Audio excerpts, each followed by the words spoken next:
స్థలంలో cinema hall కట్టడం ఏంటి?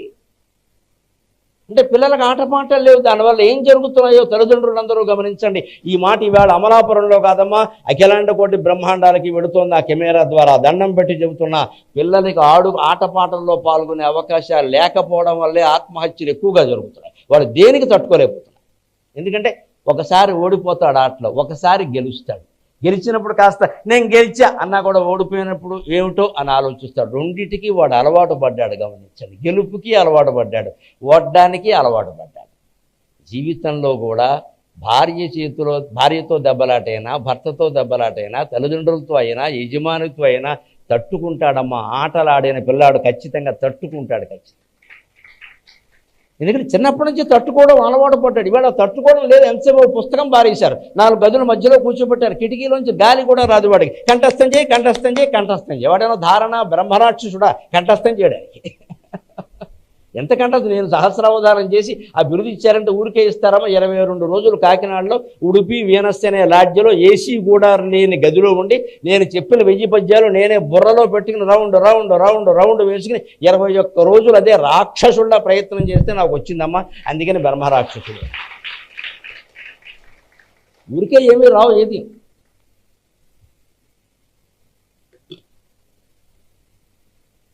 ఇంటి దగ్గర నుంచి భార్య అన్నం తీసుకొచ్చినా సరే అక్కడ గుమ్మం దగ్గర పెట్టి వెళ్ళిపోవలసిందే. కరోనా పేషెంట్ లోపలికి రావడానికి వీల్లేదు, పిల్లల్ని తీసుకురావడానికి వీల్లేదు. పెద్ద అబ్బాయికి 6 ఏళ్ళు, చిన్న అబ్బాయికి 4 ఏళ్ళు. మరి వాళ్ళ తండ్రిని చూడాలి. నేను నమస్కారం పెట్టాను, తప్పదు, నేను ఒప్పుకున్నాను, నాకు సహకరించాను. మా చిన్న అబ్బాయి ఎప్పటికంటాడు, మనం ఎప్పుడో ప్రసంగం చేసి నాకు అవధానం అంటే కోపం. ఎందుకంటే మా నాన్నగారు అది నెల్లాళ్ళు మాకు దూరం చేసింది అక్కడ. మా నాన్నగారిని చూడకుండా చేసింది మాకు నెల్లాళ్ళు, అందుకే నాకు కోపం అన్నాడు. పిల్లలకు అలాగే ఉంటుందమ్మా. కానీ ఒక మహాకార్యం చేయాలంటే కొన్ని తప్పవండి. లోకాన్ని ఉద్ధరించడం కోసం 153 రచనలు చేసిన మహానుభావుడు శంకరాచార్య తల్లికి చెప్పకుండా వెళ్ళిపోయాడు కదమ్మా. మాయి చేసేసి నేను సన్యాసం పుచ్చుకుంటానని మోసం చేశాడంటే అలాగా. పెళ్లి చేసుకోవడానికి పిల్లల్ని కనడానికి మనమంతా ఉన్నాం, ఆయన ఎందుకు? మరి ఆ తల్లి ఒప్పుకోదాయి. ఆవిడ ఒప్పించాలంటే ఏదో మొసలన్నాడు, పట్టుకుందన్నాడు, ఏదో నాటకం ఆడాడు, ఆతుర సన్యాసం అన్నాడు. మొత్తం మీద తల్లి మాట ప్రకారం పుచ్చేసుకున్నాడు. అయిపోయాక తెలిసింది. లేకపోతే ఆవిడ ఒప్పుకోదు. మరి ఆయన కూడా పెళ్లి చేసుకుంటే మనకి రచనలన్నీ ఎక్కడండి? మనం ఏం చెబుతాం ఇక్కడ, ఏం మాట్లాడతాం ఇక్కడ? మహానుభావులు అలాగే ఉంటారు, కొన్ని త్యాగాలు చెయ్యాలి. అలాగ అంత కష్టపడితే వచ్చిందే బ్రహ్మరాక్షసుడని. ఇప్పుడు బట్టి లెక్కలు కూడా పట్టిస్తున్నారు విచిత్రంగా. లెక్కలు పట్టడం ఏంటండి? స్టెప్స్ అన్నీ బట్టి ఆన్సర్ బట్టి అక్కడ పరీక్షల్లో కక్కి తినే వీడు వంట పట్టింది ఏం లేదు ఇక్కడ. దీనికి వ్యతిరేకం వైకుంఠపాళి ఆట. తినడం కక్కడం కాదు. 105 గళ్ళు ఎక్కాక కూడా నువ్వు సరిగ్గా ఉండకపోతే 106 గళ్ళు అరుకాశు నోట్లో పడతావు. ఎక్కడికి వస్తావు? డాయ్ అని కోతి దగ్గరికి వస్తావు. మళ్ళీ జీవితం మొదలు పెట్టుకోవాలి. ఈ ఆట ఆడిన ఇల్లాలకి, అమ్మాయికి పొరపాటున 40 ఏళ్ళు వచ్చాక అనుకోని ప్రమాదంలో భర్త దూరం అయితే అమంగళం మనం అనకూడదు, కానీ జరుగుతున్నాయి కదా. ఏదైనా దుర్మరణం జరిగితే 2 పిల్లలతో తాను అలా మిగిలిపోతే ఆవిడ జీవితంలో మొదటికి వచ్చినట్టే కాదా? కానీ మరి ఎంతమంది తట్టుకున్నారండి అలాగా? తల్లులు భర్త పోయినంత మాత్రాన్ని జీవితం మానేసుకున్నారు, ఆత్మహత్యలు చేసుకున్నారు, ఆ పిల్లల కోసం బతికారు. తల్లి కూడా పిల్లల కోసం బతకాలమ్మా, పిల్లలు ఏమైపోతారని చెప్పింది. ఆ పిల్లలు చిన్నపిల్లలు, వాళ్ళని ఒళ్ళో పెట్టుకుని పెంచారు. వాళ్ళు మళ్ళీ పెద్దవాళ్ళు అయ్యాక ఇవాళ అమెరికాలోనూ జర్మనీలో ఉద్యోగాలు చేస్తుంటే అమ్మయ్య కృతకృత్యురాలను అయ్యాను అని భర్త ఫోటో దగ్గర ఒక పువ్వు పెట్టి దండం పెడుతున్నారమ్మా. ఈ దేశంలో మహాసాధ్యులు వారికి నమస్కారం. అటువంటి వాళ్ళని చూస్తే పుణ్యం. వితంతు అని ఆలోచించకండి. అందరు ముత్తైదువుల కంటే గొప్ప ముత్తైదువు ఎవరో ఉంటే కుటుంబానికి న్యాయం చేసిన స్త్రీ, అంతకంటే ఎవరు లేరు. ఆవిడ వితంతువా ముత్తైదువా మనకు అనవసరం. ఆవిడకి దండం పెట్టాలి, కాళ్ళకి దండం పెట్టాలి. అంత సంసారం పోషించుకుంటూ వచ్చింది ఆవిడ. భర్త అంటే కోతిలో గడిపోయింది పాపం. ఆవిడ జీవితం మొదట్లో గడిపోయింది, 1వ అంకి. మళ్ళీ పందాలు వేసుకుంది నెమ్మదిగా. భగవంతుడు ఉన్నాడని నమ్ముకుంది. అలాంటిది వైకుంఠపాళి ఆట. అదే ఏకాదశి వ్రతం. దాన్ని ఈయన చేపట్టాడు. ఏడాది పాటు కొనసాగిస్తున్నాడు ప్రతి ఏకాదశి. ఇందులో ఒక ఏకాదశి నాడు ఒక మహత్తరమైన అతిథి ఆయన ఇంటికి వచ్చాడు. ఎవరాయన? భాసుర నిగమ పదోపన్యాసుడు, సుతపో విలాసుడు, అనుపమ యోగాభ్యాసుడు, రవిభాసుడు, దుర్వాసుండే తెంచి తన్నివాసంబునకున్. మనకి పురాణాల్లో లెక్క చూస్తే భగవత్ ప్రణాళికని ఉన్నది ఉన్నట్టుగా నడిపింపజేయడానికి ముగ్గురు మహానుభావులు కృషి చేస్తారు. ఒకరు దుర్వాసుడు, రెండు నారదుడు, మూడు వ్యాసుడు. వీళ్ళు కథల్లో మధ్యలో వస్తూ ఉంటారు. ఎక్స్ట్రా ఆర్టిస్టులు అంటారే సినిమాల్లో, గెస్ట్ ఆర్టిస్ట్ అంటారు చూడండి. ఆయన ఏదో 5 నిమిషాలు కనిపిస్తాడు. దానికోసం అమితాబ్ బచ్చన్ తీసుకొస్తారు, లేదా మోహన్ లాల్ని తీసుకొస్తారు మలయాళం నుంచి. ఆ చిన్న పాత్రకు ఆయన ఎందుకంటే అదే ఆ విలువండి, వాళ్ళు పెద్దలు తీసుకొస్తారు గెస్ట్ ఆర్టిస్ట్. అలాగా గెస్ట్ ఆర్టిస్టులాగా పురాణ కథల్లో వచ్చి 5 నిమిషాలు మెరిసి వెళ్ళిపోయేవాళ్ళు ముగ్గురు ఉంటారు: దుర్వాసుడు, నారదుడు, వ్యాసుడు. వీళ్ళు ఏం చేస్తారు అంటే భగవత్ ప్రణాళిక, అమ్మవారి యొక్క ప్రణాళిక ఎలా ఉంటుందంటే ఒక కర్మఫలం ద్వారా, ఒక సంఘటన సృష్టించడం ద్వారా 100 మంది కర్మఫలాలకి జవాబు చెప్పేస్తుంది ఆవిడ. నీ పుణ్యకర్మకు ఓ ఫలం ఉంది, నా పాపకర్మకు ఓ ఫలం ఉంది, ఈ రెండూ కలిసి రావాలి అంటే ఓ సినిమా అక్కడ తీయాలి. అందులో నీ పుణ్యానికి నీకు ఫలం వస్తుంది, నా పాపానికి నాకు ఫలం వస్తుంది. ఆ ఘట్టం ద్వారా కొన్ని 100 మందికి వారి కర్మఫలాలకి జవాబు చెప్పడం కోసం భగవంతుడు ఒక ఘటన సృష్టిస్తాడు. అవి అనుకోకుండా జరుగుతాయి. ఇవాడు ఇలా జరిగింది అనుకుంటాం. కొన్ని 100 మంది ప్రాణాలు పోతాయి,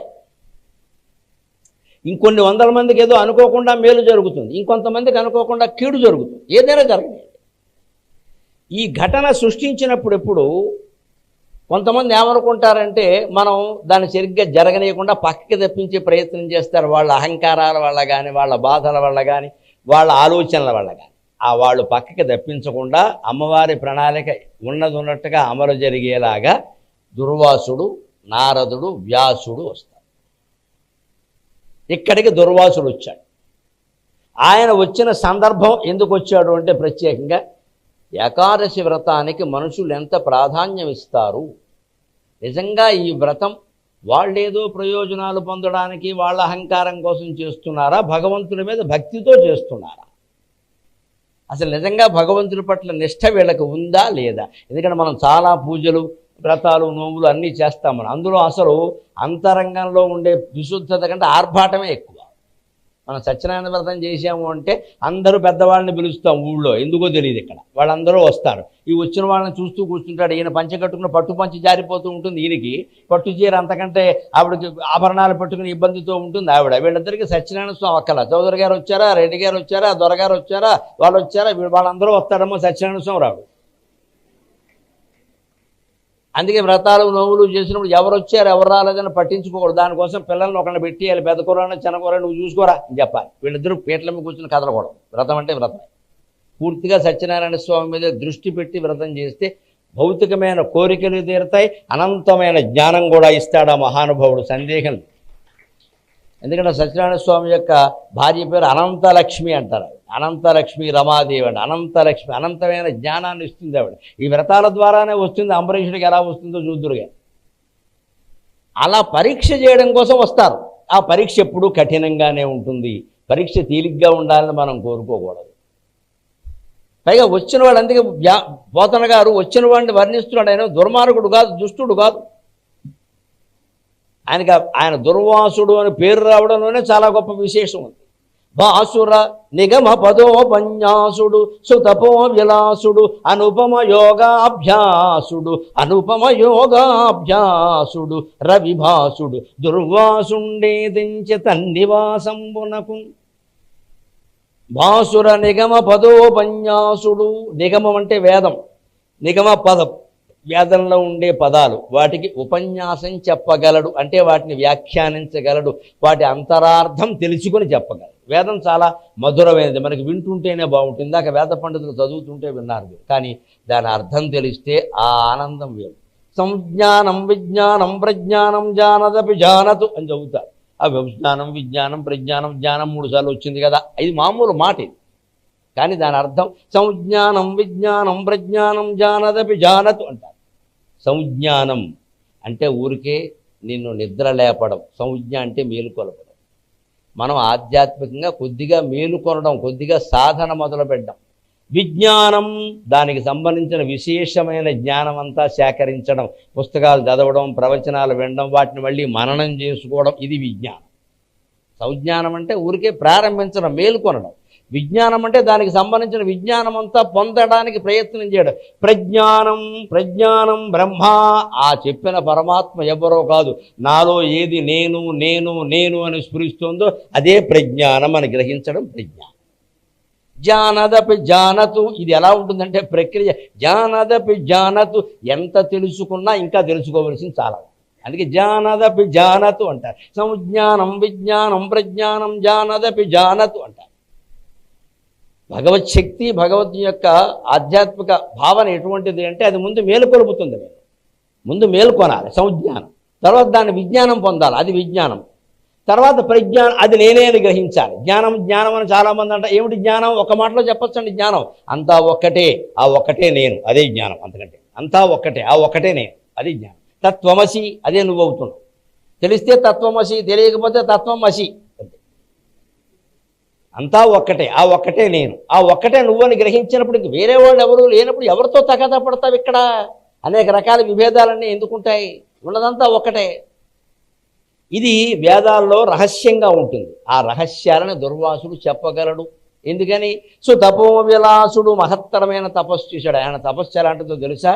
ఆయన అంగాస్త్రమో ఏదో కట్టుకుని కూర్చుని తపస్సు మొదలు పెడితే కొన్ని సంవత్సరాలు గడిచిపోయి నిద్రాహారాలు లేకుండా ఆ కట్టుకున్న బట్ట నేలలో కలిసిపోయింది, మట్టి నేలలో కలిసిపోయింది. ఆయన తొడలు కూడా రక్తం మాంసం అక్కడ కారిపోయి ఎముకలు కుళ్ళిపోయి కలిసిపోయి, ఆయనకి తెలియదు.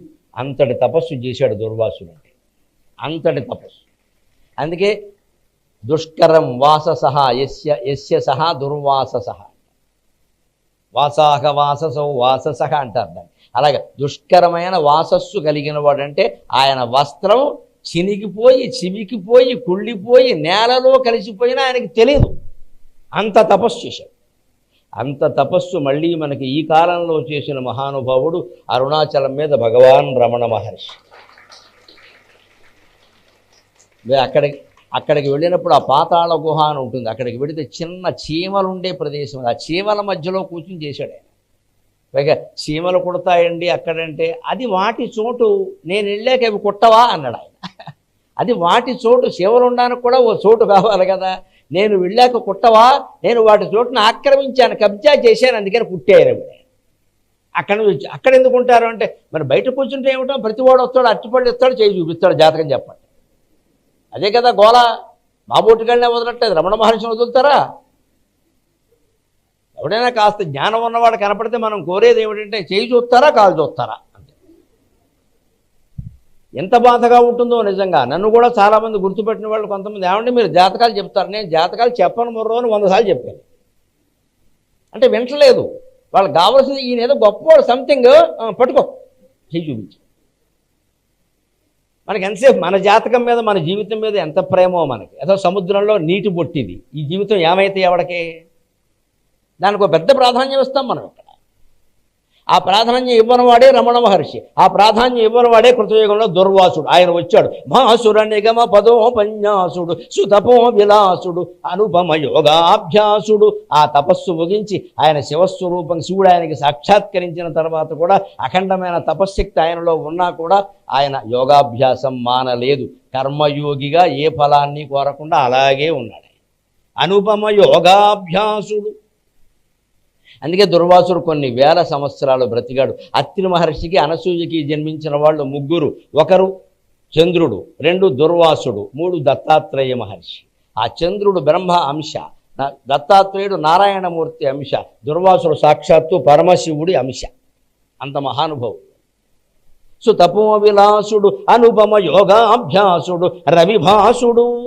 సూర్యునిలాగా ప్రకాశిస్తాడు. ఆయన కాంతి ఎలా ఉంటుందంటే, అచ్చం సూర్యుని యొక్క కాంతి ఎలా ఉంటుందో అలా ఉంటుంది. అటువంటి వాడు వచ్చాడు. ఏతంచి తన్నివాసంబునకు, ఈ మహారాజు గారి యొక్క నివాసానికి ఆయన వచ్చాడు. ఏకాదశి నాడు వచ్చాడు. ద్వాదశి సమీపిస్తోంది. ఏకాదశి వ్రతం పూర్తి చేయాలి, ద్వాదశి నాడు భోజనం చేయాలి. ద్వాదశి నాడు భోజనం చేసే ముందు ఈయన వచ్చాడు. సరిగ్గా ఇప్పుడు ద్వాదశి వచ్చింది కదా, వచ్చాడు ఈయన. వచ్చాక నేను వచ్చాను మహారాజా అంటే, అయ్య బాబోయ్ ఇటువంటి వ్రతం చేస్తుంటే మీరు వచ్చారు, ఇంతకంటే పుణ్యం ఉందా అండి? శివస్వరూపులు మీరు, సాక్షాత్తు రుద్రాంశ సంభవులు మీరు వచ్చారు, వ్రతం చేస్తుంటే అంటే తప్పకుండా మా ఆతిథ్యం స్వీకరించి భోజనం చేసి వెళ్ళాలి, అందుకే వచ్చాను, నా కూడా ఒక 25 మంది ఉన్నారు చూసుకో అని చెప్పాడు. పర్వాలేదండి, అందరికీ పిండి వంటలతో నేను భోజనం పెడతానంటే సరే మంచిది, నేను దగ్గరలో ఉండే నదికి వెళ్ళొస్తాను, స్నానం చేసి వస్తా అంటే, అంత ఆకలితో ఉన్నప్పుడు కూడా అతిథులు ఆ రోజుల్లో ఈ స్నానం చేసి భోజనం చేయడం అనే నియమం పాటించేవాళ్ళు, మనం గమనించాలి. ఇవాళ కాళ్ళు కడుక్కోమన్నా ఎవడూ కడుక్కోవట్లేదు. నిన్న గడిగానుగా అంటాడు వీడు, నిన్న తిన్నావుగా అని చెప్పాలి. ఈ వెదవకి నిన్న గడగడం ఏంటంటే అన్నం తినే ముందు కాళ్ళు కడుక్కోవాలి, ఖచ్చితంగా చేతులు కడుక్కోవాలి, రోగాలు అందుకే వస్తాయి. బల్ల మీద తిన్నా సరే, ఆకాశంలో తిన్నా సరే కాళ్ళు కడుక్కోవాల్సింది, తిన్నాక కూడా కడుక్కోవాలి. ఎందుకంటే ఒకే రకంగా ముందెందుకు కడుక్కోవాలి అంటే, మన కాళ్ళకి ఏమైనా అంటుకుంటే కంచంలో పడే ప్రమాదం పూర్వం ఉంది, నేల మీద కూర్చుని తినేవాళ్ళు కదా. ఇప్పుడు బల్ల మీద ఉండడం వల్ల అంత లేకపోవచ్చు, కానీ ఉంటుంది. ఆ చీమల పైకి పాకమైన ఏదైనా ఉందా? 1 గంట సేపు భోజనం చేస్తుంటే అయిపోయాక ఎందుకు కడుక్కోవాలో తెలుసా? ఒకే స్థితిలో ఎప్పుడైనా కూర్చున్నప్పుడు రక్త ప్రసారం సరిగ్గా ఉండదు. ఆ రక్త ప్రసారం సరిగ్గా జరగాలంటే నీళ్లు పోయాలి. ఎప్పుడైనా కాలు తిమ్మిరెక్కినప్పుడు డాక్టర్ దగ్గరికి వెళ్ళిపోక్కర్లేదు, 1000 రూపాయలు అయిపోతాయి ఇప్పుడు లేనిపోను గొడవ. కాళ్ళు తిమ్మిరెక్కాయంటే ఒకటే, ఖాళీలా జాపి శుభ్రంగా చన్నీళ్ళు పోసేయండి, అయిపోతుంది, అంతే, ఏముండదు. రక్త ప్రసారం ఆగిపోయింది, అంతకంటే ఏం లేదు, అక్కడ స్లోగా నడుస్తుంది, దాని మీద నీళ్ళు పోసేయి.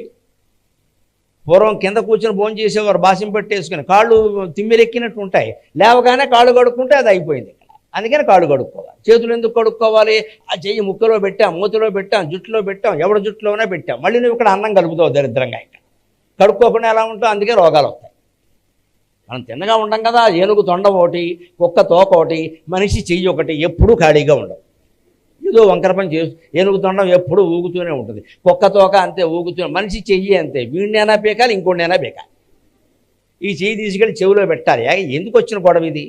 ఒకసారి గడిగేసుకో. అరగంట క్రితం గడిగా, పావు గంట క్రితం కుదరదు. అన్నం తినడానికి కూర్చునే ముందు అక్కడికి వెళ్ళి కడుక్కుని వచ్చి వెంటనే ఇంక అన్నం తినాలి. ఇంక మళ్ళీ ఫోన్ పట్టుకోవాలి, ఫోన్ పట్టుకుంటే మళ్ళీ దరిద్రం, ఫోన్ పట్టుకుంటే మళ్ళీ కడుక్కో. ఎందుకంటే ఆ ఫోన్కి చెమట పట్టింది, అంతకుముందు ఎవడో వాడాడు ఆ ఫోన్, ఆ చేతులతోనే ఆనందం తినడానికి వీళ్ళు. అది ఆచారం కాదు, శుభ్రత. కరోనా కాలంలో ఇవన్నీ బయటపడ్డాయి. కరోనా కారణంగా ప్రపంచం మొత్తం మీద భారతదేశ ఆచారాలని ప్రశంసించిందండి. మనం సంతోషించాలి, మనం సంతోషించాలి. అమెరికా ప్రెసిడెంట్ సైతం నమస్కారం పెట్టడం నేర్చుకున్నాడు, చెయ్యి షేక్ హ్యాండ్ ఇవ్వడం మానేశాడు. మనం గ్రహించాలి ఖచ్చితంగా, పెద్ద చిన్న లేదు, ఎవరికి షేక్ హ్యాండ్ ఇవ్వకండి దయచేసి. పెద్దవాళ్ళకి అసలే ఇవ్వద్దు. నీ వయస్సు 25 ఏళ్ళు, నా వయస్సు 66, నువ్వు నాకు షేక్ హ్యాండ్ ఇస్తావు, హౌ డేర్ యు ఆర్? నేనేమన్నా నీకు ఫ్రెండనా? షేక్ హ్యాండ్ ఏమిటంటే దరిద్రప్పని, ఏమంత చనువు నీకు నా దగ్గర? నమస్కారం చేయాలి ఖచ్చితంగా, షేక్ హ్యాండ్ ఏంటి? మన అందరికీ అలా అలవాటైపోయింది అంతే. ఇక పైగా ఓ పక్క ఫోన్ మాట్లాడతాడు, అంటాడు ఇక్కడ. అంటే నేనేమిటి ఇక్కడ? నీ ఫోన్ నువ్వు మానవా? నువ్వు షేక్ హ్యాండ్ ఇస్తావా? నేను ఎవ్వరు ఏం చేసినా సరే, ఏం మాట్లాడకుండా 2 చేతులు కలిపి నమస్కారం చేస్తా, వాడికే తెలిసి వస్తుంది తప్పని. ఒకటి గౌరవం, 2 చేతులు కలుపుతాను, ఒక చెయ్యి కలిపో షేక్ హ్యాండ్, నేను 2 చేతులు కలిపా, ఇంకే. రెండవది ఏమో ఆ చెయ్యి ఎప్పుడు గడిగాడో మహానుభావుడు, నమస్కారం. వాడి చెయ్యి మనం ఎందుకు ముట్టుకోవాలి? అనేక రకాల జాగ్రత్తలు. ఎవరిని ఆక్షేపించడం కదమ్మా జాగ్రత్త. అది అవమానంగా భావి షేక్ హ్యాండ్ ఇవ్వడమే తప్పు, ఎదురు వాళ్ళు ఇవ్వరు అంతే, నోరు మూసుకో. ఆ మాటే తప్పు, అసలు వదిలేయాలి.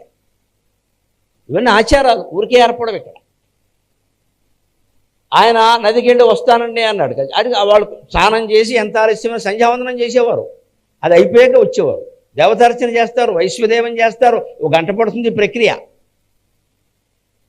అలా వెళ్ళాడు, ఎంతైనా రావట్లా.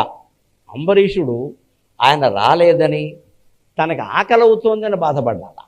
ద్వారసి వెళ్ళిపోతాం.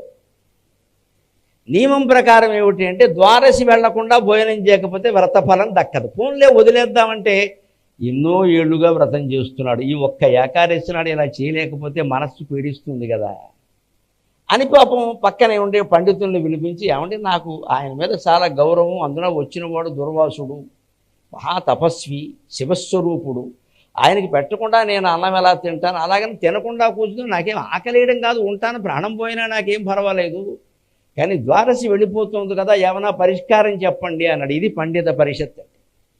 వాళ్ళు చక్కని పరిష్కారం చెప్పారు. ప్రతిదానికి పరిష్కారాలు ఉంటాయి, కంగారు పడిపోకూడదు. అతిథి ఓయి రామిని అధిప ఈ ద్వాదశి పారణంబు మాన పడిగాదు. అతిథి ఓయి రామిని ఈ అధిప ఈ ద్వాదశి పారణంబు మాన పాడిగాదు. కుడువకుంటగాదు కుడుచుటయునుగాదు కుడువకుంటగాదు కుడుచుటయునుగాదు సలిల భక్షణంబు సమ్మతంబు. నేను ఇందాక మీకు చెప్పా, ఉపవాసం ఉంటే ఖచ్చితంగా ఆ సమయానికి మంచినీళ్ళు తాగండి, మజ్జిగ తాగండి. ఉపవాసం మాట ఎలా ఉన్నా రోజు కూడా 3 పానీయాలు మనం సేవిస్తే డాక్టర్ దగ్గరికి వెళ్ళవలసిన అవసరం ఉండదండి. పొద్దున లేవగానే మంచినీళ్ళు తాగాలి, మధ్యాహ్నం అన్నం తిన్నాక మజ్జిగ తాగాలి, రాత్రి పడుకోబోయే ముందు పాలు తాగాలి. ఈ 3 పాటిస్తే డాక్టర్ అవసరం ఉండదు. ఒక 6 నెలలు పాటించి చూడండి, మీ ఆరోగ్యం మీకు తెలుస్తుంది. పొద్దున లేవగానే 2 గ్లాసులు మంచినీళ్ళు గడగడ తాగేయాలి. కూర్చుని తాగాలి, మంచినీళ్ళు కానీ పాలు కానీ ఏదైనా సరే కూర్చుని తాగాలి. పాలు కాఫీ కూర్చుని తాగుతాం, మంచినీళ్ళే హడావుడిగా పోస్తాం, పనికి రాదమ్మా.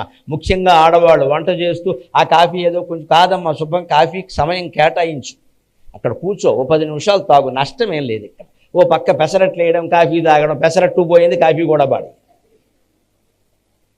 దాని సమయం దానికి ఉండాలి ఖచ్చితంగా. సినిమాల్లో కూడా చెప్పారు, ఒక కప్పు కాఫీ వీలైతే 4 మాటలు అన్నారు. ఏం పోయింది, కూర్చోరాదా, కాసేపు కాలక్షేపం, కాసేపు మాటలు చెప్పుకోవచ్చు, ఇద్దరి మధ్య అనుబంధం బలపడుతుంది, నష్టం ఏమిటి? దాన్ని కూడా ఏదో హడావుడిగా తాగడం ఎందుకండి? పని యథవ పని, దిక్కుమాలిన పని ఎప్పుడు ఉండేది. అది పక్కన ఎట్టేసి కాస్త పక్కన ఒక కుర్చీ వేసుకుని అక్కడ కూర్చొని ఒక 10 నిమిషాలు ఆ కాఫీ రుచి ఆస్వాదిస్తూ తాగితే ఉత్తేజకరంగా ఉంటుంది. అందులో పొద్దున్న కాఫీ చాలా బాగుంది. అంటే పొద్దున్న మంచినీళ్ళు గడగడ కూర్చుని తాగడం, మధ్యాహ్నం అన్నం తిన్నాక మజ్జిగ, పల్చటి మజ్జిగ, పెరుగు కాదు, బాగా పల్చగా చెయ్యాలి. అందులో సూర్యచంద్రుడు ఇద్దరూ కనపడాలి. మా ఇంట్లో చెప్పేవారు మా నాన్నగారు, మరే సూర్యచంద్రుడు ఇద్దరూ కనపడాలరా, అంత పలచగా ఉండాలన్నమాట. ఆ మజ్జిగ తాగు. రాత్రి పడుకోబోయే ముందు ఖచ్చితంగా పాలు తాగండి, 1 గ్లాసు గోరువెచ్చటి పాలు, పంచదార వేసుకుని గోరువెచ్చగా ఉండాలి. అతి వేడి పనికిరాదు, ఫ్రిడ్జ్లో పెట్టిన పాలు అసలే పనికిరాదు. ఈ 3 నియమాలు పాటిస్తే దాదాపుగా రోగాలు దరికి రావండి. అలాగే మనకు ఉపవాసాల్లో ఏం పెట్టారు అంటే ఆ సమయానికి నువ్వు భోజనం చెయ్యవు, కానీ లోపల పేగులకి ఏకాదశి అని తెలియదు, అది రాకాశి.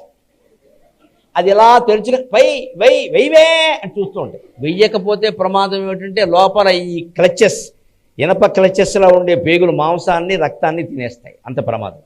అక్కడ ఏదుంటే తినేస్తాయి, దానికి పడిపోవాలి. అందుకే ఎప్పుడు అన్నం తినేటప్పుడు ముందెప్పుడు పప్పు తినేవాళ్ళు పప్పే ముందు తినాలి. బ్రాహ్మణుల మీద గమనించండి, పప్పే ముందు కలుపుతారు, పప్పే కలపాలి. ఎందుకంటే పప్పు ప్రోటీన్లు, అది అరగదు. అందులో కందిపప్పు అసలే అరగదు. బాగా ఆకలిగా ఉన్నప్పుడు పప్పులో శుభ్రంగా నెయ్యి వేసి లాగించేయాలి.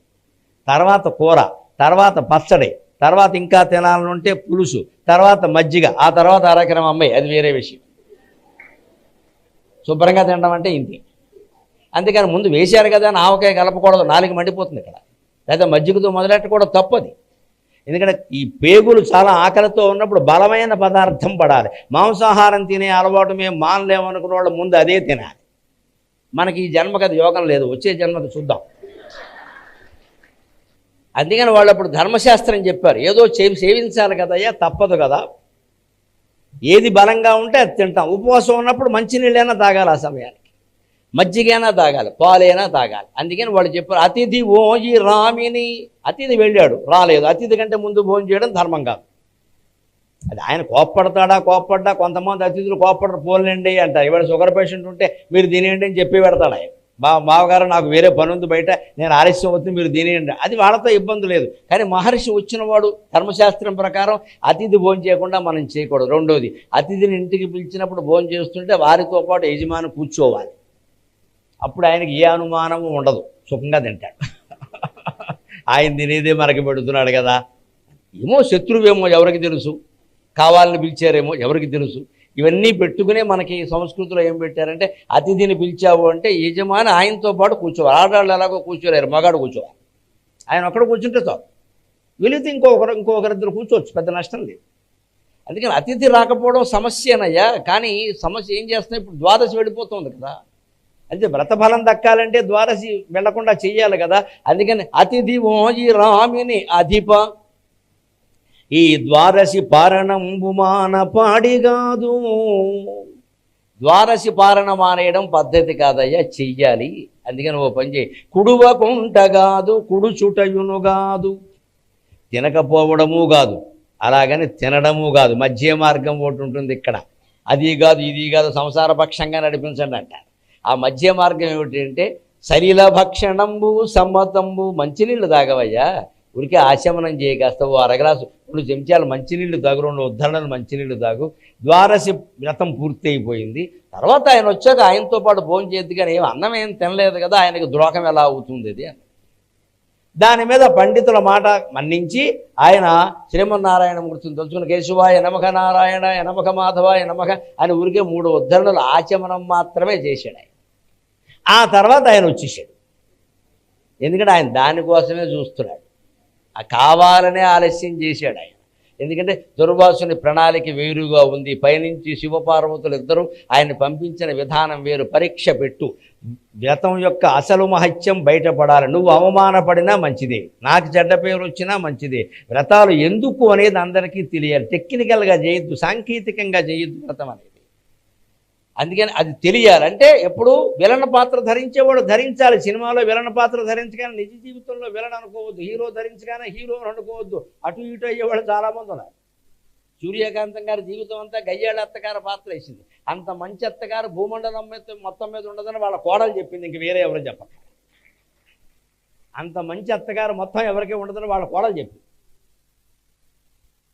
ఆవిడ పాత్రలు వేసినవన్నీ అవే. మన నటన చూడాలి ఎంతసేపు, హీరోయా విలనా అని ఆలోచించకూడదు. దుర్వాసుడు లాంటి వాళ్ళు ఈ కథలో విలన్లా కనపడతారు పొరపాటు. గజేంద్ర మోక్షంలో ఏనుగు మొసలి విలన్ కాదు, అదొక మోక్షానికి అదొక కారణం, ఈయన మోక్షానికి ఇది ఒక కారణం. వీళ్ళు నాటకంలో తమ పాత్ర తాము ధరిస్తారు.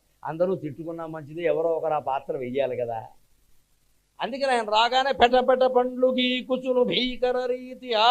దుర్మార్గుడా, మహారాజు ఏం పరిపాలన చేస్తున్నావురా, పండితుడిని గౌరవించడం తెలియదు, బ్రాహ్మణ్ణి గౌరవించడం తెలియదు, అతిథిగా నన్ను పిలిచి మహర్షిని మహాతపస్యాలను అవమానించి నాకంటే ముందు భోజనం చేస్తావా అన్నాడు. మాట తేడా, ఆయన భోజనం చేయలేదు, నీళ్లు తాగాడు. కానీ మన కోపం వచ్చినప్పుడు ఏమవుతుందంటే ప్రసాదం పలహారం అయిపోతుంది, పలహారం భోజనం అయిపోతుంది. వాడు ప్రసాదం నువ్వు టిఫిన్ చేసేసావు, టిఫిన్ వేరు ప్రసాదం వేరు. పోనీ టిఫిన్ చేసి అప్పుడు శుభ్రంగా దున్నపోతులో ఏం తినలేదు, 2 ఇడ్లీలు తినాలి. మన కోపం వచ్చేసరికి పదాలు మారిపోతాయి. అక్కడ జరిగింది వాస్తవంగా గమనించాలి. అందుకే భగవద్గీత చదవమంటారు. ఎందుకంటే వాస్తవంగా గమనించు, నీ కోపాన్ని బట్టి పదాలు మార్చేయక. ఇక్కడ అన్నం తినలేదు, కనీసం టిఫిన్ చేయలేదు, ప్రసాదం కూడా తినలేదు, మంచినీళ్ళు తాగాడు. మంచినీళ్ళు తాగడం కూడా తప్పని ఏ శాస్త్రంలోనే ఉందో చూపించు. కోపం వచ్చిన వాడు అలా ఉండడు. మహాద్రోహం చేశావు, అతిథిని నా వంటి ఋషిని భోజనానికి పిలిచి నేను రాకుండా అన్నం తింటావా అని ఆయన ఒక్కసారి ఆయన తపశ్శక్తి అంతా ఉపయోగించి అక్కడ యజ్ఞగుండం లాంటిది ఉంటే ఆయన జటల్లోంచి ఒక జట పీక ఆ యజ్ఞగుండంలో వేశాడు. అక్కడి నుంచి భయంకరమైన రాక్షస రూపంతో ఒక శక్తి పుట్టింది. దాని పేరు కృత్య అంట. అది మామూలుగా పుట్ల. కాలానల సన్నిభయై శూలాయుధహస్తయగుచు సురసుర సృక్కన్. కాలానల సన్నిభయై శూలాయుధహస్తయగుచు సురసుర సృక్కన్. నేల పదంబులు దృక్కుచు వాలి, నేల పదంబులు దృక్కుచు వాలి. మహాకృత్య మనుజవల్లభుజేరన్, మహాకృత్య మనుజవల్లభుజేరన్. కాలానల సన్నిభయై, ప్రళయకాలంలో భయంకరమైన అగ్ని చెలరేగుతుందట. ఆ అగ్ని ఎలా ఉంటుందో ఈ కృత్య అలా ఉంది. ఈ కృత్య ఒక దుష్ట శక్తి. దుష్టైనా శిష్టైనా శక్తి. ఆయుధం అందరికీ పనిచేస్తుంది. మంచివాడి చేతుల్లోనూ పనిచేస్తుంది, చెడ్డవాడి చేతుల్లోనూ పనిచేస్తుంది. ఆయుధం ఏ హత్య చెయ్యదు, ఆయుధం పట్టుకున్నవాడు చేస్తాడు. మనం పోరాడితే ఆయుధం పట్టుకున్నవాడితో పోరాడాలి, ఆయుధంతో పోరాడకూడదు. ఆయుధం ఏం చేస్తుంది? అది ఇనప మొక్క, దాంతో కూరగాయలు దొరకవచ్చు, పేకలు దొరకచ్చు. ఈ కుర్చీ ఒక ఆయుధం, కానీ చాలామంది తెలియక దాంతో పోరాడతారు. అంబరీషుడు దాంతో పోరాడలేదు, మూలమైన మహాశక్తిని నమ్ముకున్నాడు, ఆయన పోరాడుకుంటాడు. మన మీద కూడా ఎవరైనా చేతపళ్ళు ఇంకేవో బాణాలు అవన్నీ ఉండవు, దయచేసి నమ్మకండి. కలియుగంలో అవి ఏవి పని చేయవు అసలు. ఒకవేళ పనిచేస్తుంది అనే నమ్మకం ఉన్నా కూడా ఎప్పుడూ మనస్సులో నమ శివాయ నమో నారాయణాయ శ్రీమాత్రే నమః అన్ని 3 నామాల్లో ఏదో ఒక నామాన్ని మనస్సులో మర్చిపోకుండా జపిస్తూ ఉంటే ఏ కృత్యలు ఏ భూత ప్రేత పిశాచాలు ఏం చేయవు. ఏ కృత్యలు ఏ భూత ప్రేత పిశాచాలు ఏం జరిగింది కలియుగంలో ఇవి బాగా ఎక్కువయ్యాయి. రకరకాలుగా చూపిస్తున్నారు. ప్రత్యంగిర అంటాడు ఒకడు, ఉగ్ర ప్రత్యంగిర అంటాడు ఒకడు, బాణామతి అంటాడు ఒకడు, బగళాముఖ అంటాడు, వీడి శనిముఖం అంతా అందులో పెడతాడు. రకరకాల బెదిరింపులు జరుగుతాయి. అంతే కదా, మన ప్రలోభ పెడుతున్నారు, జాగ్రత్త పడాలి కాబట్టి చెబుతున్నా. 21 రోజుల్లో పని అయిపోతుంది. ఎవడండి వీడు అవజేయడానికి? ఇక్కడ వాడికి అయిందా పని? ఏమి లేదు. 21 రోజుల్లో రిజిస్టర్ ఆఫీస్కి వెళ్ళి 3 ఎకరాల పొలం మెత్తాం అంతే, ఇంకేం అవదు ఇక్కడ. ఇవి బాగా ఆధునిక కాలంలో వ్యాపింపజేస్తున్నారు. అందుకోసమే ఈ కథ గమనించాం. ఈ కృత్య అటువంటిది. ఈ రాక్షసులు ఎలా ఉంటారంటే, సృష్టించిన వాళ్ళు ఆయన ఏ సంకల్పంతో సృష్టించాడో ఆ సంకల్పం నెరవేరే వరకు శాంతించారు. అందుకని కృత్యని సృష్టించడంలో దుర్వాసుల యొక్క సంకల్పం అంబరీషుడిని మింగాయి. అది ఆయన సంకల్పం. అది మింగే వరకు వదలదు. అంతవరకు దానికి శక్తి ఎక్కడి నుంచి వస్తుంది? ఆయుధంలో శక్తి ఎప్పుడు ఎక్కడ ఉంటుంది? ఆయుధంలో ఉండదు, ఆకురాతులో ఉండదు, అవమానంలో ఉంటుంది, వెనకాల సంకల్పంలో ఉంటుంది. దుర్వాసుల సంకల్పమే దానికి శక్తి. అది చెలరేగిపోతుంది. కాలానల సన్నిభై ప్రళయకాలంలో వచ్చేటువంటి మహాగ్నిలా వచ్చింది. శూరాయుధ హస్తయగుచు, చూడు చేతుల్లో ఉండే త్రిశూలం ఇదే ధరించింది అన్నట్టుగా పెద్ద శూలం పట్టుకుని వచ్చింది. సుర సుర సుక్కన్ అగ్ని చట చట చట చట ఫెట ఫెట మండిపోతుంటే ఎలా ఉంటుందో అలా వచ్చిందిరా. ఎవరా నువ్వు రాజు, మా దుర్వాసుని అవమానిస్తావా, నీ సంగతి చూస్తా అంటూ వచ్చింది. నేల పదంబులు ద్రొక్కుచు, నేల ఇలా ఇలా గట్టిగా అదుముకుంటూ వస్తుంది. నేల అది కిందకి అణిగిపోయే విధంగా భూకంపం వస్తుందేమో అన్నంతగా భయపడుతుంది. వాలి మహాకృత్య మనుజ వల్లభు చేరెన్, అక్కడ వాలి ఈ మహాకృత్య మనుజ వల్లభుడు మానవులందరినీ పరిపాలించి ఈ మహారాజు దగ్గరికి చేరింది. ఈయన ఏ ధ్యాసలో ఉన్నాడండి?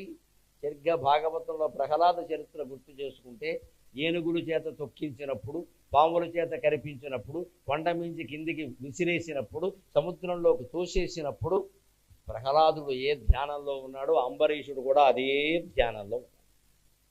మహావిష్ణువుని నమ్ముకున్నాను, వ్రతం చేస్తున్నా, నాకేమి ఇందులో ద్రోహచింత లేదు. ఆయన ఎవరో పెద్ద ఆయన వచ్చాడు, అన్నం పెడతానని నేనంటే నువ్వేదో మంచినీళ్ళు తాగామని కొట్టేస్తే నేనేం చేయను? పైగా నేనేమన్నా తాగానా? ఇక్కడ ఉన్న వాళ్ళందరినీ అడిగారు. మా పురోహితులు మాకున్నారు, ఇక్కడ మా కుల పురోహితులు ఉన్నారు, వాళ్ళని అడిగారు. వాళ్ళు తాగమంటేనే ఊరికే 3 చెంచాలు నీళ్లు తాగాను. దీనికోసం ఇంత కోపమా అని దీని గురించి ఆలోచించడం లేదు. మనం చేయవలసింది అది. ఎవరైనా శత్రువులు వేరే వాళ్ళు మన మీద పగబట్టారు అన్నప్పుడు, వాళ్ళు మనకు అపకారం చేస్తారు అన్నప్పుడు వాళ్ళ గురించి మనం ఆలోచించొద్దండి. దేవీ భాగవతంలో ఒక్క మాట చెబుతారు, అందరికీ ధైర్యం కలగడం కోసం చెబుతున్నా. సుదర్శనుడు అనేటువంటి 16 ఏళ్ల బాలుడు మీద అతనికి రాజ్యాధికారం వచ్చిందనేటువంటి కోపంతో, అసూయతో 120 మంది రాజులు దండయాత్ర చేస్తారు. 120 మంది, ఒక్క బాలుడు 16 ఏళ్లవాడు. ఆ రాజుకి ఏదో పిల్లలు లేరు అనుకోకుండా ఈయన అల్లుడు అయ్యాడు, కూతురు ఉంది, ఈ కూతురు నేను పెళ్లి చేసుకున్నాడు, ఈయనకి రాజ్యం. అగో మాకు రాకుండా రాజ్యం వాడికి ఇస్తావా అని దాయాదులు బంధువులు అయిన రాజులు, వాడి మిత్రులు 120 మంది దాడికి వచ్చారు. రాగానే ఒక భటుడు వచ్చి, బాలుడు రూపంలో ఉన్నావయ్యా రాజకుమారా, ఇంతమంది నీ మీద శత్రుత్వంతో దాడి చేయడానికి సిద్ధంగా ఉన్నారు అంటే దేవీ భాగవతంలో ఆ సుదర్శనుడనే బాలుడు ఒక మాట అంటాడమ్మా, ఏతు శత్రుత్వమిచ్ఛంతి మయా సహ నృపాత్మజాః శాస్తా తస్య మహాదేవి నాహం జానామి శత్రుతాం అంటాడు. నాతో శత్రుత్వం కోరుకుంటున్న వాళ్ళ సంగతి అమ్మవారు చూసుకుంటుంది, నాకు మాత్రం ఎవరి మీద శత్రుభావన లేదు అని. ఇది మనం పాటించాలి ఖచ్చితంగా. మనం ఎవరికీ అపకారం చేయాలి. అయినా శత్రువులు మనకు ఉంటూనే ఉంటారు. మనం బాగుపడితేనే చూడలేని వాళ్ళు ప్రపంచంలో చాలామంది ఉన్నారు. నువ్వు ఎవరికి ఏమీ చేయకపోయినా సరే, అసలు నువ్వు బాగుపడటమే వాడికి ఇష్టం లేదు. ముఖ్యంగా బంధువుల్లో కొందరు ఉంటారు, ఏదో చేస్తాడు. ఈ రోజుల్లో ఏమిటంటే ఎవరికో ఇప్పించి చేతపడి చేయించమంటాడు. మన ఇంటి ముందు ఉండే చెట్టు మీద ఓ చిన్న మూట కడతా, అది ఇంత చేస్తే ఇంకో మాట, మనం దాన్ని చూసి కంగారు పడిపోతుంటాం. ఏదో గట్టి ఇలాంటి భయాలు కలిగినప్పుడు ఏం చేయాలంటే అంబరీషుడు చేసినట్టే చెయ్యాలి. ఆయన కృత్య మీదకు వస్తూ ఉంటే, అది ప్రళయకాలంలో అగ్నిలా వస్తూ ఉంటే, శూలాయుధం పట్టినట్టుగా విరుచుకు పడిపోతూ ఉంటే కూడా కదలలేదండి.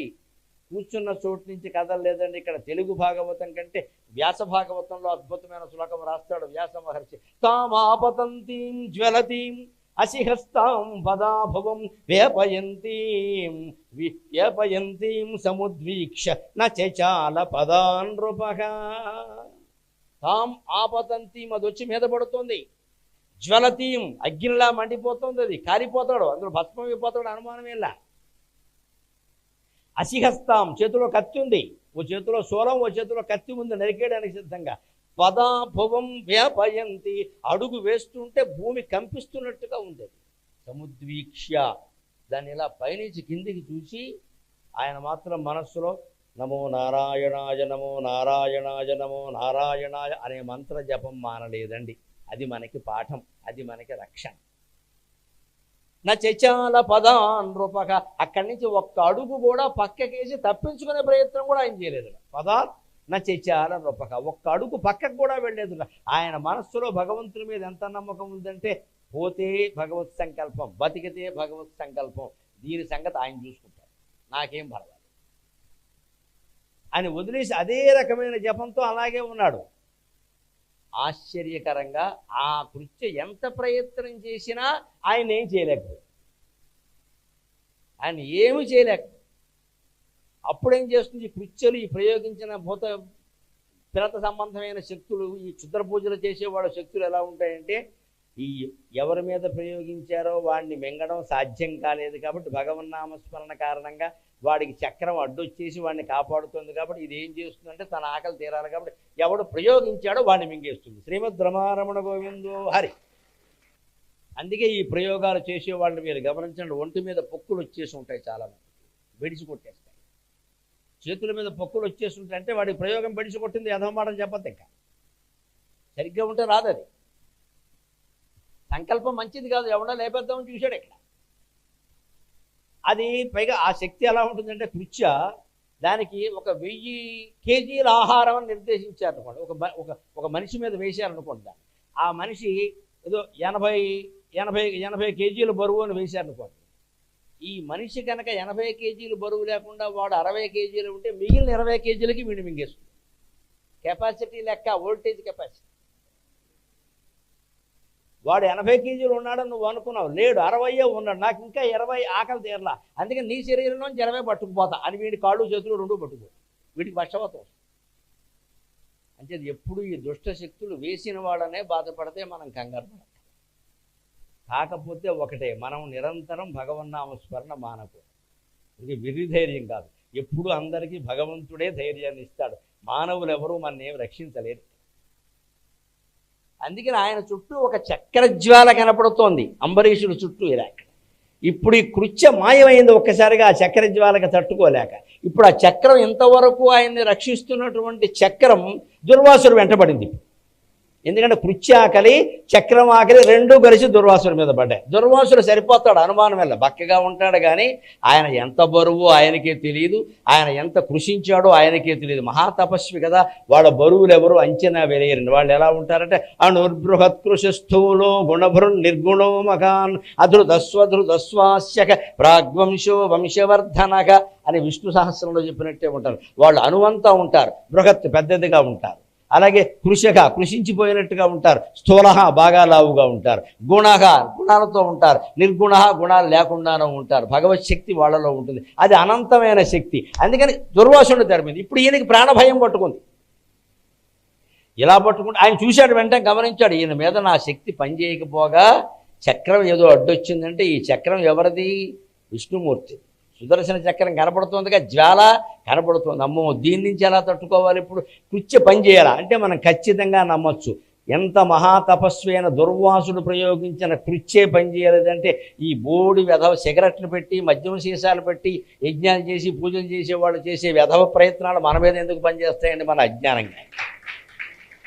దుర్వాసుడు శక్తి పనిచేయలేదు, భగవన్నామస్మరణ ఉంది. వీళ్ళ ప్రయత్నాలు ఎందుకు పనిచేస్తాయండి? వీళ్ళక మనం భయపడేది.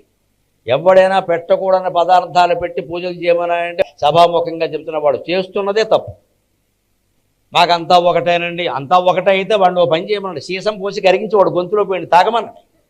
అంతా ఒకటే కదా, మద్యం తాగుతాడు కదా, సీసం తాగమన్నాడు కరిగించి. వాడికి అనుకూలమైనవే తాగుతాడు. సిగరెట్లు కాలుస్తూ పూజ చేస్తాడు, సిగరెట్లు నైవేద్యంగా పెడతాడు, మద్యం సీసాలు పెడతాడు. మా నీ బొంద పూజ ఇక్కడ ఎవడు చెప్పాడు? ప్రజలను భయపడ్డారు. దుర్వ్యసనాల పరమైన వ్యవహారాలు పూజల్లో పనికిరావండి. అసలు దుర్వ్యసనం ఉంది అంటే వాడు గుళ్ళోకి వెళ్ళడానికే అనర్హుడు. ముందు తాగుడు మానేశాకే గుళ్ళోకి వెళ్ళాలి. తాగుడు మానేశాకే గుళ్ళోకి వెళ్ళాలి. నువ్వు తాగుతూనే ఉంటావు, గుళ్ళోకి వెడుతూనే ఉంటావు, దేనికో తెలియదు. గుడి దగ్గరే తాగి తందనాలు. అదేనామో అనుకోవాలి, ఇదేనామో అనుకోవాలి. ఇంత భక్తి వ్యాపిస్తోందమ్మా ప్రపంచంలో 20 ఏళ్ళుగా. మేము సంతోషించాలో ఏడవాలో తెలియట్లా. ధర్మం మాత్రం ఎక్కడా పెరగడం లేదు. అదే అధర్మాలు, అదే అన్యాయాలు, అదే హత్యలు, అవే ఆత్మహత్యలు కొనసాగుతున్నామని. ఎందుకంటే మనం భక్తిని ఎలా తీసుకున్నామంటే ఏదైనా వస్తే ఓ బొట్టెట్టుకో, ఓ కట్టు మార్చే, అంతే లెక్క. లేకపోతే మెట్టుకి ఏదో చేసే, పూజ చేసే, ఆ నదిలో మునిగాయి, ఈ గుళ్ళో మునిగాయి. ఈ పిచ్చి నమ్మకాలు వదిలిపెట్టి మన చిత్తశుద్ధితో ప్రవర్తించడాన్ని నేర్చుకోవాలి. అప్పుడు అంబరీషుడిని కాపాడినట్టే భగవంతుడు మనల్ని కాపాడతాడు ఖచ్చితంగా. అందుకని కృషి అక్కడ పని చేయకపోగా అది నశించింది. ఎక్కడి నుంచి వచ్చిందో అక్కడికే పోయింది. దాని శక్తి కూడా చక్రంలో ప్రవేశించింది. మొత్తం కలిపి దుర్వాసుడు వెంగడానికి వచ్చింది. అక్కడి నుంచి ఈయన పరిగెడుతున్నట్టు విచిత్రంగా. ఎక్కడికి పరిగెడుతున్నాడండి? తప్పించుకుందాం, ఏం కాదు, మహాతపస్సు ఉంది కదా అని ఈయన పరిగెడుతున్నట్టు అది వెనకాల వచ్చిందో దాన్ని వర్ణిస్తున్నాడు పోతన గారు. భువిదూరన్ భువిదూరు అబ్ధిజ్వరన్ అబ్ధుల్ జొచ్చును ఉద్వేగియై దివిబ్రాకన్ దివిబ్రాకు దిక్కులకు బో దిగ్వీధులన్ బోవు చిక్కి వెసన్ కృంగిన కృంగు నిల్వ నిలుచున్ కేడింప కేడించు ఒక్కవడిన్ తాపసి వెంటనంటి హరిచక్రంబు అన్య దుర్వక్రమై భువిదూరం భువిదూరు. భూమిలో ఎక్కడో కలుగు లాంటి ప్రదేశం ఉంటే దూరిపోయాట, అది ఆయనతో పాటు దూరింది. అబ్ధిజ్వరాన్ అబ్దుల్ జొచ్చు, నేను నీటిలో మునిగినా నాకేం కాదు, మహాతపస్విని కదా అని సముద్రంలో దూరేట. ఆయన సముద్రంలో ఎక్కడ మునిగాడో అక్కడికే వెళ్ళింది వెనకాల, మళ్ళీ బయటకు వచ్చేలాగా. ఉద్వేగి అయి దివిబ్రాకన్ దివిబ్రాకు, ఆయన తపశ్శక్తితో అంతరిక్ష యాత్రలు కూడా చేయగలడు కాబట్టి ఆకాశానికి ఎగిసేట. ఇది వెనకాల వచ్చింది. నీకోసం ఫుడ్ పట్టుకొచ్చా, తీసుకోవాలి. మరి ఆకాశంలో ప్రయాణం చేస్తే ఫుడ్ ఉండాలి కదా, ఈ ఫుడ్ పనికిరాదు, నీకోసం ఫుడ్ పట్టుకొచ్చా అని చక్రం అక్కడికి వచ్చింది. దిక్కులకు బో దిగ్వీధులన్ బోవు, అన్ని దిక్కులు తిరుగుతున్నట్ట. తూర్పు మనకి ఏదైనా పిచ్చిన కీడు జరిగినప్పుడు ఏమనుకుంటామండి? మన బుద్ధి మనం మార్చుకోం.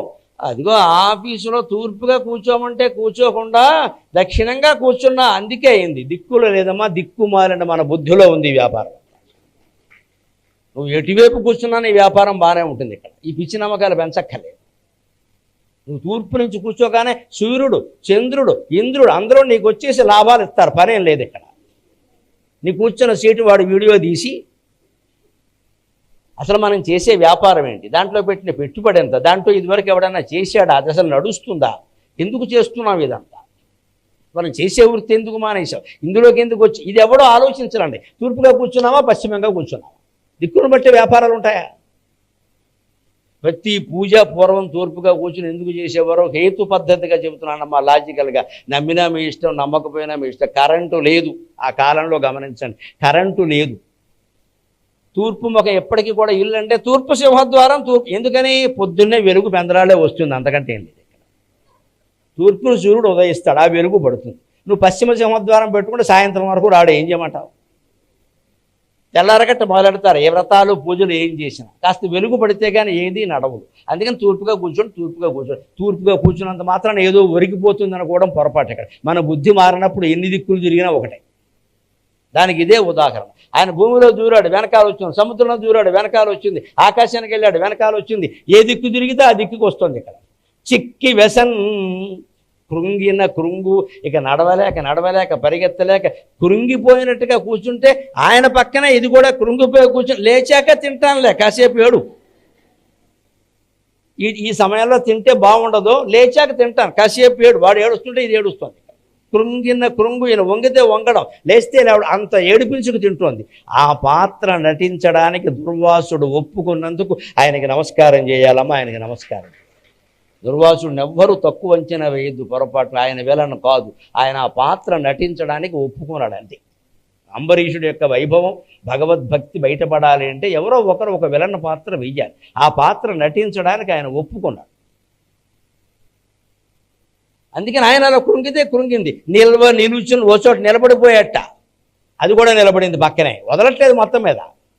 కేడించు, అమ్మ బాబోయ్ దీని నుంచి ఎలాగోలా తప్పించుకోవాలని కాకులు దూరని కారడవికి, చీమల దూరని చిట్టడవికి వెళ్ళిపోయి లోపల ఎక్కడో దాక్కున్నట్ట. అదేం చేసింది? ఆ లోపలికి వెళ్ళకుండా బయట ఉండి వస్తావుగా అప్పుడు పట్టుకుంటా, స్వాగతం అని బోర్డు పట్టుకుంటా. రాకేమవుతావు? తొలగితే తొలగుతోంది, ఉంటే ఉంటుంది, నిలబడితే నిలబడుతోంది. ఒక్కవడిం తాపసి వెంటనంటే హరిచక్రంబు అన్య దుర్వక్రమై. ఆ రకంగా ఇతరులు ఎవ్వరూ ఆపలేనటువంటి ఈ సుదర్శన చక్రం దుర్వాసుడిని వెంటాడుతూనే ఉంటే చూడండి మనిషి బుద్ధి ఎలా ఆలోచిస్తుందో. దుర్వాసుడు అదే పాత్ర నటించాడు. సాధారణంగా మనకు ఒక నాయకుడితో గొడవ అయిందనుకోండి, మనం ఏం చేస్తాం? వేరే పార్టీలో ఉండే నాయకుడిని ఆశ్రయిస్తాం. మన బుద్ధి అలా పనిచేస్తుంది. ఒక పార్టీలో ఉండే నాయకుడితో గొడవ వస్తే వేరే పార్టీలో ఉండే ఎంతో ఓడిపోయిన ఎమ్మెల్యేకి ఫోన్ చేసి వాడు నేను బెదిరించాడయ్యా అంట. అప్పుడు ఆడెవడో నిన్ను బెదిరించడానికి నేను చూస్తా అంటాడు. ఇక్కడ వీడు ఆయనకంటే గట్టిగా కొడతాడు ఇంకా. కానీ మనం ఆశ్రయిస్తాం. అందుకే దుర్వాసుడు సరిగ్గా ఏం చేశాడు? విష్ణువుకి ఎక్స్పార్టీ అని మనం ఎవరిని అనుకుంటే శివుడిని అనుకుంటా కైలాసానికి వెళ్ళాడు. వెళ్ళి శివుడిని ప్రార్థించాడు. ఆయన అన్నాడు వీఆర్ క్లోజ్ ఫ్రెండ్స్, వెళ్ళిపోమని చెప్పాడు. నేను శూలం వేసినప్పుడు ఎప్పుడు విష్ణువు అడ్డు చెప్పలేదు. విష్ణువు చక్రానికి నేను ఎప్పుడు అడ్డు చెప్పను. నన్ను ప్రేమించి విష్ణువును ద్వేషించేవాడు, విష్ణువును ప్రేమించి నన్ను ద్వేషించేవాడు ఇద్దరూ నరకానికి పోతారు, అనుమానం ఏం లేదు. ఎక్కడా మనం హిందూ ధర్మంలో ఏ దేవుణ్ణి నిందించే అవకాశం లేదండి. 3,000,000 దేవతలు ఉన్నారు, మనం గౌరవించాల్సింది. అందుకని ఆయన మీ ఇద్దరం సన్నిహితులమయ్యా బాబు, వెళ్ళిపో.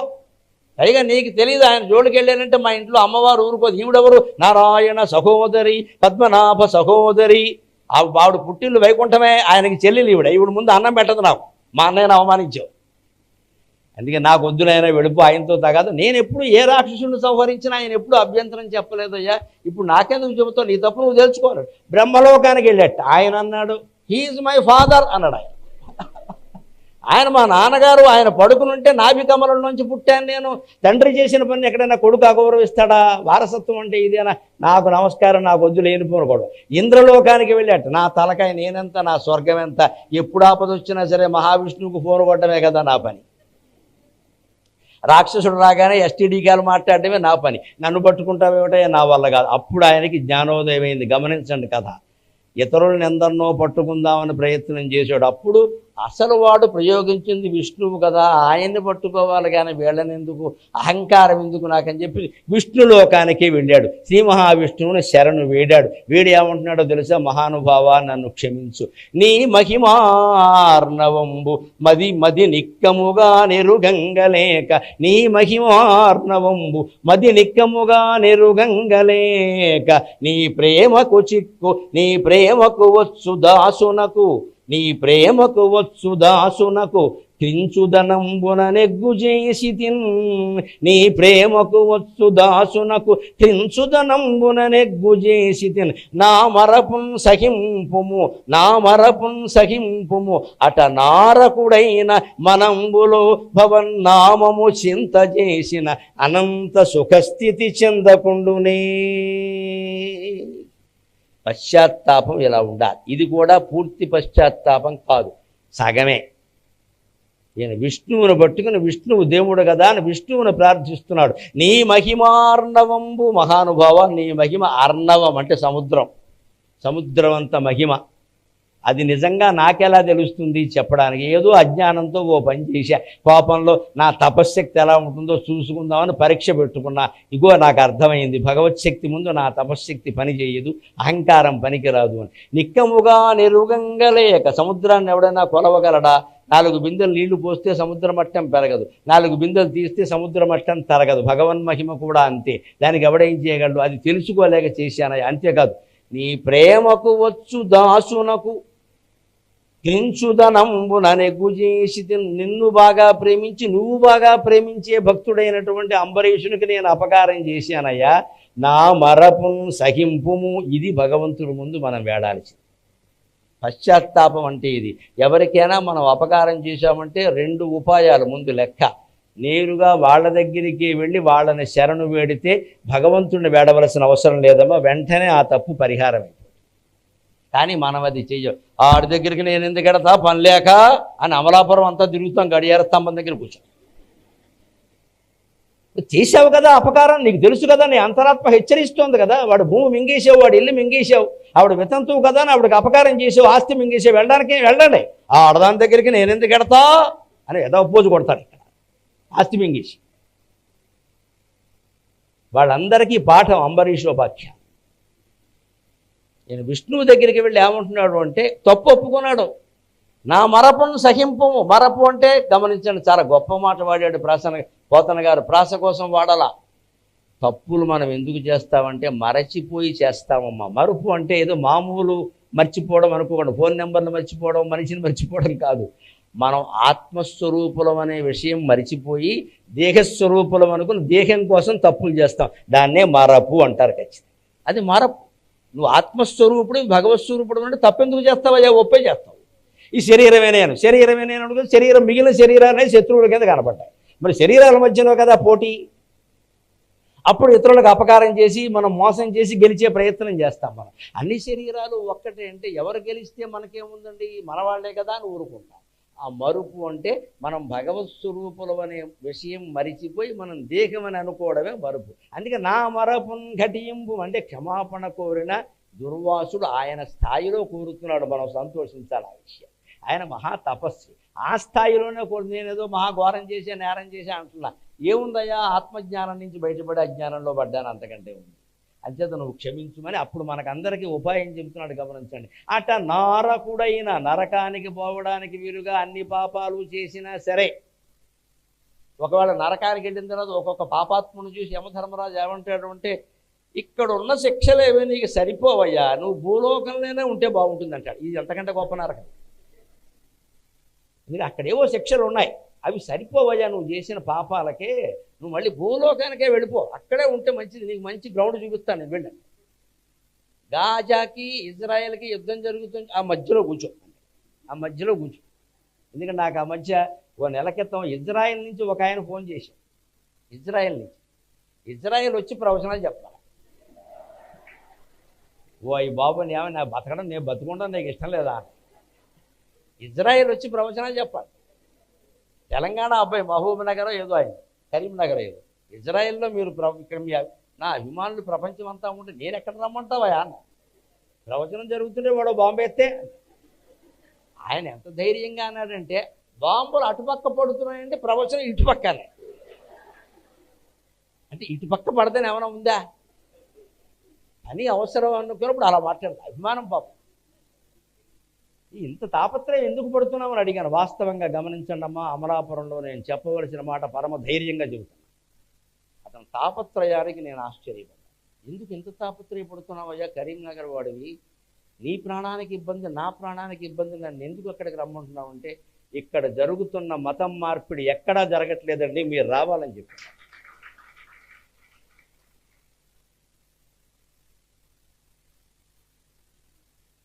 ఇజ్రాయెల్లో ఉన్న తెలుగు వాళ్ళు 3-4 వేల మంది మించి లేరు. అందులో 2,000 పైన మారిపోయారండి. వచ్చాక మారిపోయారు సార్ మా కళ్ళ ముందు. ఆంధ్ర తెలంగాణ భేదమే లేదు, అందరూ మారిపోయారండి. ఆ మిగిలిన 1000 మందినైనా కాపాడుకుందాం, మీరైతే కాస్త గట్టిగా చెబుతారు కదా అని రమ్మంటున్నాను. దండం పెట్టాడమ్మా. నాకు నిజంగా వెళ్ళాలనిపించింది. ఇంకా పరిస్థితులు ఇంకా నాశనం అయ్యాయి ఇప్పుడు. కానీ అతని తాపత్రయం చూస్తే ఆశ్చర్యంగా, ఒక్కొక్కడు మతం కోసం ఎంత తాపత్రయపడతాడా? ఆయన ఉద్యోగం ఆయన చేసుకుంటున్నాడు. నా ఉద్యోగం కాదండి, పాడైపోతుందండి సంస్కృతి, మా కళతో మేము చూడలేకపోతున్నామండి, మా పిల్లల్ని కూడా వీళ్ళు మార్చేస్తారండి, మీరు రావాలని నేను చెప్తాను. అంత పరిస్థితి ఉందమ్మా. ఎవరు ఏ మతం వాళ్ళు ఆ మతంలోనే ఉండాలి. అన్య మతస్థులకు కూడా నేను విజ్ఞప్తి చేస్తున్నా, మీరు మారద్దు, మమ్మల్ని మార్చే ప్రయత్నం చేయొద్దు. ఎవరిని వాళ్ళు గౌరవించుకుంటూ ఆనందం. దేనికి వచ్చిన మార్పులు ఇవన్నీ? దేవుడు అన్నాక అందరికీ ఒకటే, మీరు పేరు పెట్టచ్చు, మేము పేరు పెట్ట, ఆయనకి పేరు రూపం ఏమీ ఉండవు. అవన్నీ మన ఆరాధన కోసం పెట్టుకోలేదు. మార్చాల్సిన పనే ఉంది, మారాల్సిన పనే ఉంది. కానీ తాపత్రయం అలా ఉంది పాపం. అలాగా ఇందరిని ఆశ్రయించి చివరికి ఈయన పట్టుకునే ఒక నామం చెబుతున్నాడు చూడండి. ఎవరైనా సరే, నారకుడైనా, నరకానికి పోయేందుకు అన్ని విధాలా సిద్ధమైపోయిన వాడైనా సరే, మనంబులో భవన్నామము చింత చేసిన అనంత సుఖస్థితి చెందకుండుని. మనస్సులో కనుక నిరంతరం నమో నారాయణాయ నమో నారాయణాయ నమో నారాయణాయ నమ శివాయ నమ శివాయ నమ శివాయ, శ్రీమాత్రే నమ శ్రీమాత్రే నమ శ్రీమాత్రే నమ, ఇలా ఏదో ఒక నామాన్ని మనస్సులో చింతించడం మానకపోతే అనంతమైన సుఖాన్ని పొందుతాడయ్యా, అనుమానం ఏముంది? అది నాకు తెలుసును. అందుకని అదే సూత్రమయ్యా, ఆ ప్రకారం నన్ను కాపాడు అంటే విష్ణుమూర్తి చూడండి, భగవంతుడు దేవుడు దేవుడే, జీవుడు జీవుడే. ఇక్కడ దుర్వాసుడు జీవుడు మాత్రమే. అందుకని ఈయనతో అంటున్నాడు, ఏం జరిగింది, ఇంత దూరం వచ్చావు అన్నాడు. చక్రమయ్యా అన్నాడు. అప్పుడు చేసి చూసుకున్నాడు పాపం అమాయకంగా. పెద్ద జగన్నాటక సూత్రధారి, 16,000 సంవత్సరాలు నడిపాడు ఆధార్ కార్డు లేకుండా.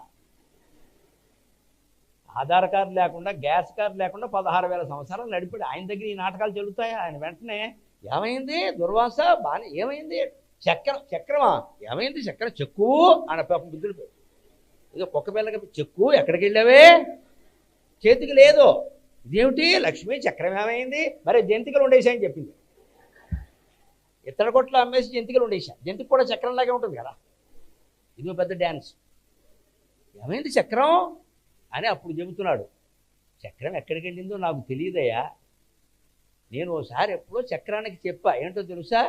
నా భక్తులకు ఎవరికైనా ఆపద వస్తే నేను పడుకుని ఉండొచ్చు, భోజనం చేస్తూ ఉండొచ్చు, కలగంటూ ఉండొచ్చు, నాకు చెప్పాల్సిన పని లేదు, వెంటనే వెళ్ళిపోమని చెప్పాను. అదమ్మా మన భగవంతుడు మహావిష్ణువు అంత గొప్పవాడు, అంత గొప్పవాడు. ఆయన నమ్ముకుందాం, వేరే దేనికి మనకి. చక్రానికి చెప్పేశాడు, ఆర్డర్ ఇచ్చేశాడు. నేను ఉండడం, లేకపోవడం, నిద్రపోవడంతో నీకు నిమిత్తం లేదు. నా భక్తుడికి ఎవడైనా ఎక్కడైనా ఆపద వస్తే నారాయణ నమశివ అన్నాడంటే వెళ్ళిపోను అంతే. నేను చెప్పానయ్యా, కానీ అంత సీరియస్గా తీసుకుంటుందని నేను అనుకోలేదు. వెళ్ళిపోయిందా? అయ్యో ఏమి తెలియనట్టే పెద్ద నాటకం. శివుడైతే ఎలా ఉండడు పాపం, బోళాశంకరుడు బయటపడిపోతాడు. ఈయన బయటపడ్డా మోస్ట్ డిప్లొమాటిక్ గాడ్, చాలా లౌక్యం. ఏమైంది అని అడిగి అప్పుడు చెబుతున్నాడు. దుర్వాస ఒక్క విషయం గమనించు, నేను కూడా నిన్ను రక్షించలేను అన్నాడమ్మా. ఆశ్చర్యకరమైన. అది నా చక్రమే కావచ్చు, నా చేతి నుంచే వెళ్ళొచ్చు, నా ఆజ్ఞతోనే వెళ్ళొచ్చు, కానీ నేను కూడా నిన్ను రక్షించలేను. ఎందుకంటే నాకు మేలుగోరు నా భక్తుడగువాడు, నాకు మేలుగోరు నా భక్తుడగువాడు. భక్తజనులకేనా పరమగతియు, భక్తజనులకేనా పరమగతియు. భక్తుడెందు జనిన పరతెంతు వెనువెంట, భక్తుడెందు జనిన పరతెంతు వెనువెంట. గోవు వెంట దగులు కోడె భంగి, గోవు వెంట దగులు కోడె భంగి. చక్రం వెళ్ళినట్టు నాకు కూడా తెలియదయ్యా, కానీ ఒక్క మాట చెప్పంటావా దుర్వాస? నా దగ్గరికి ఎందుకు వచ్చావు? అంబరీషుడి దగ్గరికి వెళ్ళకపోయావా అన్నాడు. అది కావచ్చు. సరిగ్గా మనం గమనించాలి. ఎవరికి అపకారం చేశారమో వాళ్ళ కాళ్ళు అట్టుకోవాలి, వాళ్ళని క్షమాపణ చెప్పాలి, వాళ్ళని బతిమాలాలి. అమ్మా తప్పయిందమ్మా, నేను చేసిన తప్పేనమ్మా, తల్లి లాంటి దానివి నన్ను క్షమించమ్మా, అజ్ఞానంతో చేశానంటే ఏ ఇల్లాలైనా క్షమిస్తుంది. పోన్లేనయ్యా, నాకు అపకారం జరిగితే జరిగింది, నీ బిడ్డలు బాగుండాలని భారతదేశంలో ఇల్లాలు ఖచ్చితంగా అంటుందమ్మా, అనుమానం లేదు. క్షమాగుణం, క్షమాగుణం మనకి ఎక్కువ. అది మనం పురాణాలు చదువుకున్నాం. దానికి మనిషికి అడ్డమైపోయా జరిగింది ఏదో జరిగింది, దాని కాళ్ళు నేను ఎందుకు కట్టుకుంటా అని వీడు ఊళ్ళో పోలీస్ స్టేషన్లు అనేది తిరుగుతాడు, పెద్ద రౌడీలందరినీ పట్టుకుంటాడు, ఇంకా ఇంకా జీవితాన్ని పెంట చేసుకుంటాడు. దానికి పరిష్కారం మహావిష్ణువు. నా దగ్గరికి ఎందుకు వచ్చావు? నువ్వు ఎవరికి అపకారం చేసావు వాళ్ళ దగ్గరికి ఎందుకు అట్లా అంటే ఇంకా అహం ఉంది లోపల. నా మీద భక్తి ఉంటే కుదరదు, నా భక్తుల్ని అవమానిస్తావా, నా దగ్గరికి వస్తావా? నేను వాళ్ళు ఒకటే పార్టీ అన్నాడు ఆయన. పైగా భక్తుడి ప్రాధాన్యం ఎంత పెంచాడు. ఇది భగవంతుడి కథ కాదండి, భక్తుడు కథ. నాకు మేలుగోడు నా భక్తుడగువాడు, నా భక్తుడైన వాడు నా ఆరాధనలో, నా దేవాలయంలో ఏ అపచారం జరిగినా భరించలేడయ్యా, వాడు కడుపు మండి మాట్లాడతాడయ్యా, నువ్వు సహించాలయ్యా. భక్తుడైన వాడు ఊరుకుంటాడా? వ్యవస్థలో అపచారం జరుగుతుంటే, దేవుడికి అపచారం జరుగుతుంది. నా భక్తుడగువాడు నాకు మేలుగోరు నా భక్తుడగువాడు. అంతేకాదు భక్తజనులకు ఏన పరమగతియు, మా భక్తులకు కూడా నేనే ప్రధానం. ఇంకా వాళ్ళకి ఇంకోటి తెలియదు. వాళ్ళు బెల్లం బిడ్డను కూడా విడిచిపెట్టేస్తారు, సన్యాసం పుచ్చుకుంటారు, ఎక్కడికో వెళ్ళిపోతారు, అన్నాలు మానేస్తారు, నీళ్లు మానేస్తారు, సంసారం పట్టించుకోరు, దేవుడా దేవుడా అంటారు. అటువంటి భక్తుల్ని పట్టించుకోకుండా నేను ఎందుకుంటానా ఇక్కడ? నేను వాళ్ళకు ఆధారం, నాకు వాళ్ళే ఆధారం. నా మేలు కోరుతూ ఉంటాడు ఎంతసేపు. గుళ్ళో వచ్చింది అపచారం జరిగిందంటే పెద్ద గొడవ పెట్టేస్తాడు అక్కడికి. అలా జరిగింది, ఇలా జరిగింది, ఇంట్లో జరిగినవి పట్టించుకో అంటే భక్తి ఎక్కువ పాపం. అటువంటి వాడిని నేను కాపాడుకోవద్దా అని ఏమి చెబుతున్నాడు ఇక్కడ? భక్తుడు ఎందు జరిగిన పరతెంతు వెనువెంట. భక్తుడు ఎక్కడికి వెడితే అక్కడికి నేను వెడతా. ఎలాగట? గోవు వెంట దగులు కోడెభంగి. ఆవు వెనకాల దూడ వెళ్ళినట్టుగా. అంటే భగవంతుడు భక్తుడికి ఎంత ప్రాధాన్యం ఇచ్చారో గమనించండి. భక్తుడే ఆవు, భగవంతుడు దూడ, అది లెక్క.